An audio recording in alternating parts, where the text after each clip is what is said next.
ગુજરાતમાં દારૂબંધી છે છતાં પણ રાજ્યમાં ઠેર ઠેર દારૂની ઘૂસણખોરી ચાલી રહી છે।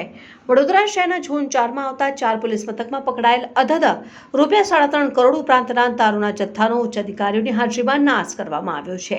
વડોદરા શહેરના ઝોન 4માં આવતા બાપુ દ્વારસિયા સિટી અને હરણી પોલીસ મથકમાં વર્ષ 2019થી આજ દિન સુધી પકડાયેલ રૂપિયા 3.5 કરોડનો ભારતીય બનાવટના વિદેશી દારૂનો શહેરના દરજીપુરા ગામની સીમમાં આવેલી ગોચરવાડી જમીનમાં જથ્થાનો ઉચ્ચ અધિકારીઓની હાજરીમાં બુલડોઝર ફેરવવામાં આવ્યું હતું, જેને જોવા માટે લોકો પણ આવ્યા। ઉલ્લેખનીય છે કે અવારનવાર વડોદરા સહિત સમગ્ર રાજ્યમાં સરહદી રાજ્યો મધ્યપ્રદેશ, રાજસ્થાન, મહારાષ્ટ્રથી ગુજરાતમાં દારૂની ઘૂસણખોરી કરવામાં આવતી હોય છે। અનેકવાર પોલીસ આવા તત્વો સામે કાર્યવાહી તો કરે છે, છતાં દારૂની રેલમછેલ જોવા મળતી હોય છે। આટલા મોટા વિપુલ પ્રમાણમાં દારૂનો નાશ અને તે પણ માત્ર 4 પોલીસ મથકોનો, તે આ દારૂબંધીવાળા ગુજરાતમાં વિચારવા લાયક બાબત છે।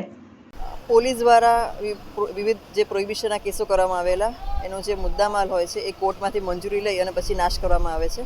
જે અનુસંધાને નામદાર કોર્ટની મંજૂરી લઈ અને આજે city police station, Varasiya police station, Bapod અને હરણી 4 પોલીસ સ્ટેશનનો પ્રોહિબિશનનો જે મુદ્દામાલ છે એની નાશ કરવાની કામગીરી ચાલી રહી છે।